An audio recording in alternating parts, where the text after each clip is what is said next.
tuning in. I am the PLO Professor. Appreciate you guys all joining us here today.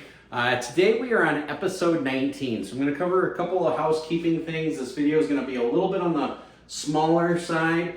So if you've only got about 15 minutes or so, or maybe 10 minutes or so, great. First housekeeping thing, we're almost at 2.5K subscribers. It really warms my heart. Thank you everybody for liking the channel. Thank you for subscribing. If you haven't yet already, go ahead and hit the like and subscribe. Don't forget to share it. Word's getting out. There's been a couple of poker rooms where I've gone to where people have actually come up to me and they're like, hey, are you the PLO Professor? And I'm super pumped that people are recognizing me. Maybe it's the hat, maybe it's the shirt. But we got some exciting news coming on. We do have a meetup game that we're going to in LA with Wayne Donkfish Poker. So if you haven't watched any of his videos, go ahead. I'm going to put a link in the description that you can watch his videos, and that's going to be at the Hustler Casino. It's Saturday, September 24th, I believe, or the 25th. I think it's the 24th is the meetup game. On Saturday from 1 to 5 p.m. It's going to be a 1-2, bring it in for 5 PLO with a $500 cap max buy-in. Now we are going to have control over what we can do. So Wayne and I have talked a little bit about implementing maybe like a small blind jackpot thing. Maybe we can do some double board stuff on dealers changes. We'll discuss that later. If you show up to the meetup game, great. You'll see what we're going to do.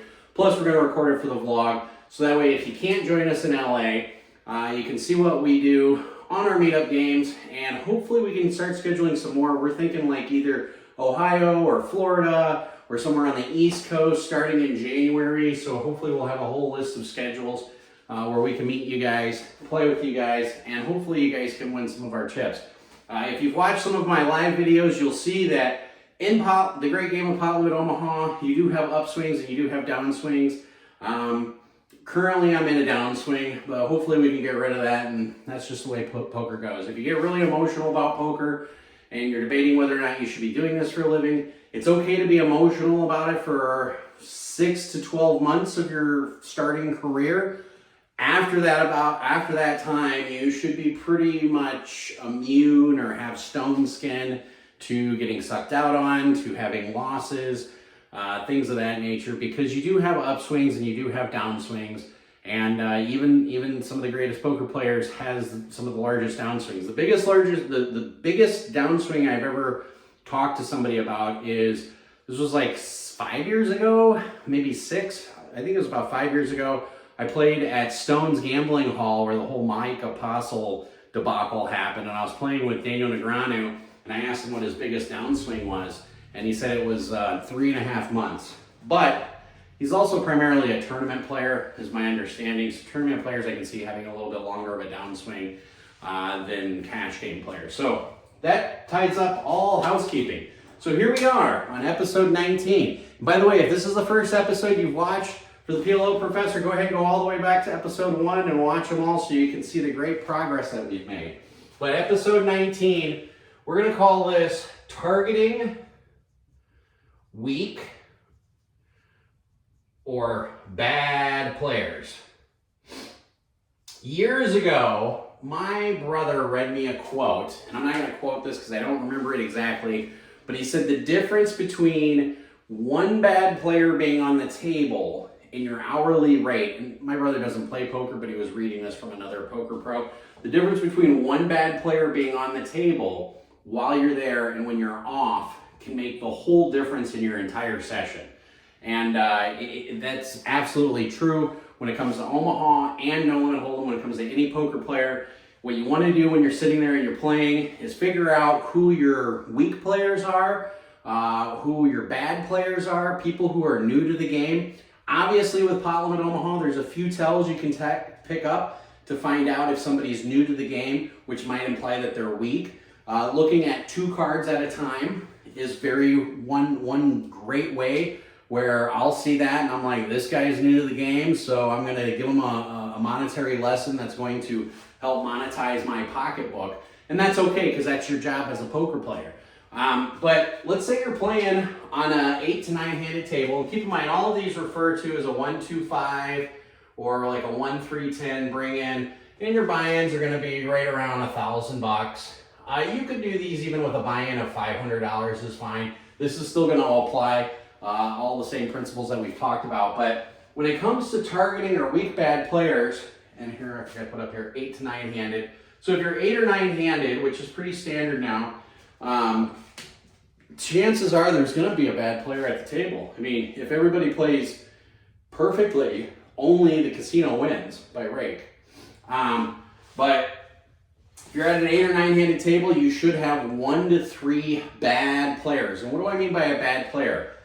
I mean that they do moves that don't make any sense, and you can spot them out pretty quickly, okay? So for example, if there's a double board bomb pot and somebody has an ace blocker and they bluff off their whole stack on a double board bomb pot, that's usually a huge sign that the person really doesn't understand the purpose of a double board. Other things might be they call down with a king high flush draw, and then you see them do it again, 20 minutes later, and they're just like, how can you always have the ace high flush draw? Or they're pushing all their chips in on a bottom set or middle set on a dry board. Okay, so again, dry boards are going to be something like queen, 7 deuce, rainbow is a dry board because there's no straight draws out there. Even if you have an inside wrap draw like jack, 7 deuce, not jack, jack, 7 deuce, rainbow, because 8, 9, 10 obviously is an inside wrap, and somebody's jamming all in with a set of 7s, you can put a little asterisk in your brain on that person that they're probably not an experienced Omaha player. Now, if the board happens to be something like 9, 7 deuce with the 9 of spades, the 7 of spades, and the 2 of hearts, and they're getting it all in with a set of 7s, I don't classify that as a bad player because that is a very juicy draw heavy board. You have all the wraps, you have 8, 10 jack, 6, 8, 10, things of that nature. And so a set of 7s there is a better range to push your hand and push your equity. Yeah, they can wake up against the set of 9s, but on a draw heavy board, that's a little bit more reasonable than something where it's like queen, 7 deuce, and they're getting it all on the set of 7s. Like the only thing that's going to call them is a set of queens, quite frankly.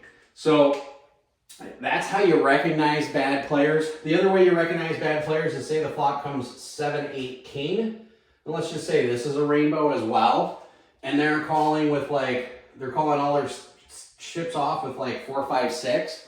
Any kind of bottom wrap because all they have is a pair of 8s. Keep in mind, there's a lot of hands that have this dominated. I've talked to you guys before about making sure when you have a middle or a bottom wrap to proceed with caution. Particularly, I don't like playing low-end wrap draws unless I have position. So that way, if I do hit and everybody checks, I know where I'm at.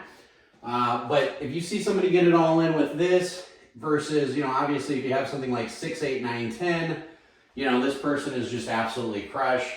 Their only out realistically is the 4. Everything else beats them, of course, except for a 7, of course. Thank you for pointing that out there. Greg in the back decided to point that out. Thank you. Thank you, Greg. In any case, so if you see somebody jamming all in like this, particularly if they're doing it against a tighter player, you're like, what are you doing? Unless the guy only rips it in, the tight player only rips it in with top set. But you can usually pick out weak or, I don't want to say bad, but let's just say weak or loath to gamble type of players. And these are the type of players that you really want to target. These are your players that are going to make your entire session. These are the players that you hope they beat everybody else. You're sitting there and you're like, come on, Johnny, on the spot. You're in seat number 6, and I hope you beat everybody but me. Because you recognize that they are weak, that they are making plays they shouldn't be making. And don't get me wrong, in Omaha, you can run up a huge chip stack. Even in a 1-3 game, I've seen people with over $10,000, $12,000, $13,000 on the table. So if you run into one of those players that you've identified as weak, now you're thinking to yourself, Professor, I've recognized the bad players. How do I profit off of them? Very good, very good. So, rule 1, profit as much as possible from bad players. Now, I know what you guys are saying. Wow, Professor, this is the most obvious statement in the world. Yes, but how do you go about profiting against bad players? Oh, Susan in the back. Oh, I don't know if you guys heard Susan. Susan said, don't push your draws. What? Don't push your draws? But Professor, you've talked about all this equity. Yes, I have. Don't push your draws. You only push your draws, I shouldn't say you only, but most of the time you push your draws when you're up against a really good opponent. You don't push your draws when you're up against a bad opponent. And the reason why is because really good opponents recognize a draw-heavy board, and they'll recognize based on how much you bet, what kind of hand you should have, where a bad player isn't going to recognize any of that stuff. Now, what do I mean by this? Say the flop comes king, queen, 4 with 2 hearts. And I actually had a situation like this that happened at MGM. I didn't put it on the vlog at all. Probably because I was probably there during the downtime when I was told that you can't have cameras at MGM in Detroit. But this exact hand came up where it was king, queen, 4. And of course, yours truly, I'm going to switch pins here because the black is dying. I had ace, jack, 10, X with nut hearts. With hearts. So I had the ace of hearts. I can't remember which one the other one was. Let's just say it was the jack of hearts. And it was like 10x. This flop came up, and I was actually up against a really good player. And he's a recreational player, but you know, one of his sayings is, my wife allows me to play pot limit Omaha, and as long as I don't lose more than $10,000 in a day, I'm good. So he probably knows who I'm talking about. But the flop came up king, queen, 4, and in this individual, he potted it towards me. And I said to myself, I have a lot of equity here. I have 3 aces, 3 jacks, 3 10s, and 4 9s just to start. So just to start, I've got 13 outs. And then you have to figure, I have anywhere from, I have a 8, 7, 6, 5, 3 deuce. 8, 7, 6, 5, 3 deuce outs for hearts. So another 6 outs there. So now I have 19 outs. My equity in this hand is tremendous. Absolutely tremendous. This is a hand where if you have a complete Broadway wrap with hearts, even against a bad player, you could push your draw because you have so much equity. But since I was up against a good player and he potted it into me, I recognized what he recognized, which was he had a set. I knew he had a set. So when he potted it into me, I'm like, you know, if a heart peels off, if a 9 peels off, if a 10 peels off, if a jack peels off, or an ace peels off, I'm probably not going to get paid. But I have so much equity in this pot, I'm going to rip it. I think we got it all in for like $1,500 on the flop. Maybe it was like $1,300, somewhere around there. And it comes runner, runner, brick, brick. And that's going to happen. Now, because he's a good player, I pushed it. Because I knew with as much equity that I had in the pot, I could empty out my pockets. And eventually, in the long run, we run that out over 100 times, I'm going to get more money than I put in, okay?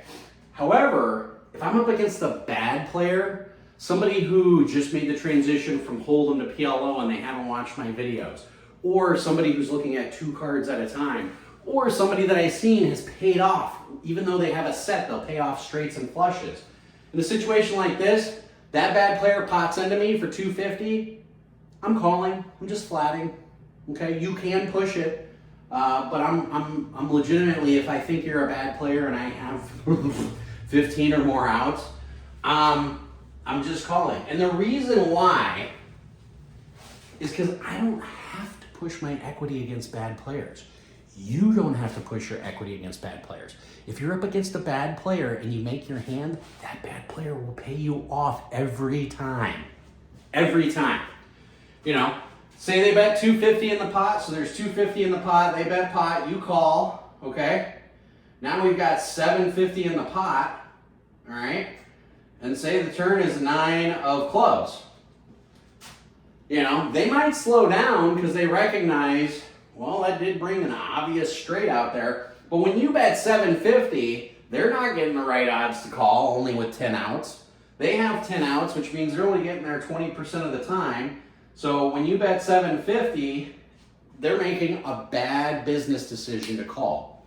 So if you're up against a bad player and you're in a situation like this, just flat. You don't have to push it. If you're up against a good player, that's when you push it. And I know that sounds really weird, because sometimes people are like, and don't get me wrong, everything's situational, okay? Everything is situational. Every table can be a little bit different. If you're on a super loosey-juicy game, you might want to push it, or you might just want to call to bring more people in, because if you have a flop like King, Queen, 4, okay, with hearts, and you literally have Ace, Jack, 10 with hearts, you want as many people in the world to call, okay? So if you're up against a really good player, you can push it. If you're up against a bad player, just flat, you know?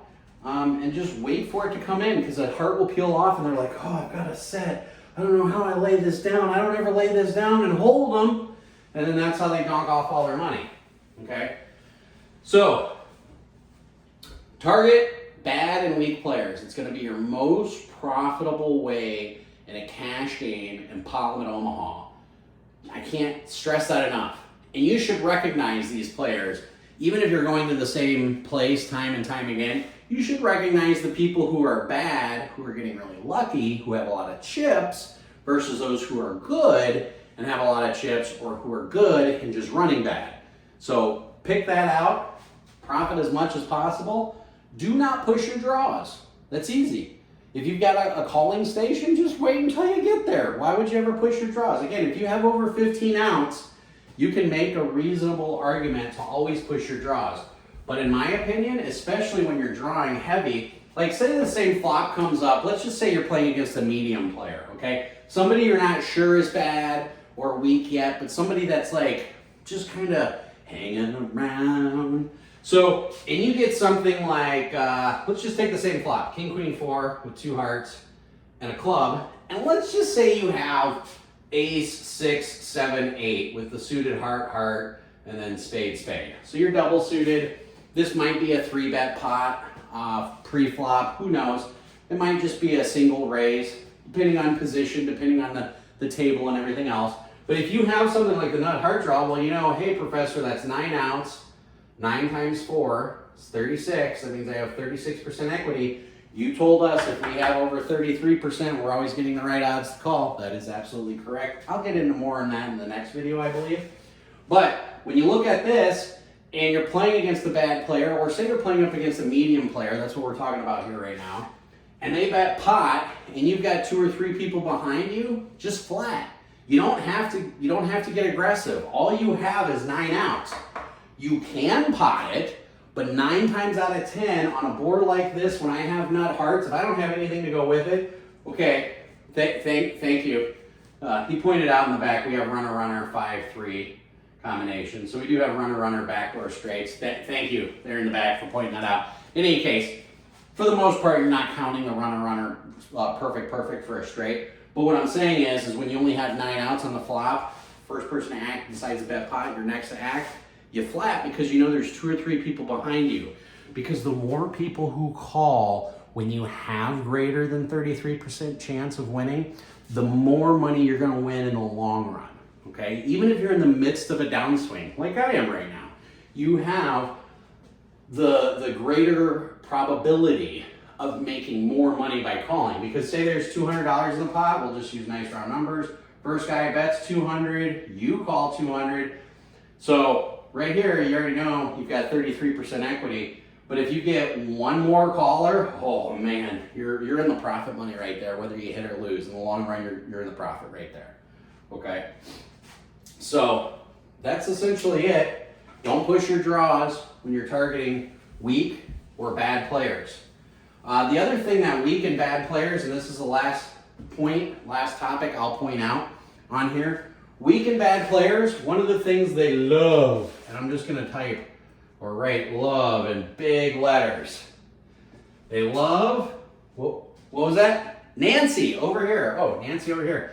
They love getting it all in pre-flop. That's right. All in pre. Now, there are some situations where that's okay to do with a bad player. For the most part, if you feel that you have an edge, an advantage over that player by waiting patiently, playing them to act post-flop play, which is what Parliament Omaha a lot is about. And it's a lot about intuition. Don't get it all in with them pre. Okay? Now, again, there are situations where you're going to, bad player pots it, player in between calls, gets back to you, you've got aces. I could see potting it, because you're either gonna juice the pot up and you're gonna get everybody to call, which is fine, or it's gonna fold to the bad player. Bad player's gonna make a decision whether or not to call or fold, and then the person in between might have the right odds to call, might not. But you're targeting that person, trying to single them out to get it heads up, because you know that their range of cards, it could be all over the place, but you know aces is going to have a huge range over it. But there are situations where you're going to do that, but for the most part, if you're up against a bad player, just wait them out. Don't push your draws. Don't try getting it all in pre-flop and letting them get lucky. That's what they really like. That's what they live for. So I think that's about it. Go ahead and hit the like and subscribe button, everybody. And again, hopefully we'll see you guys in LA in about a week and a half or 2 weeks or so. And as always, everybody, play smart and run like a god.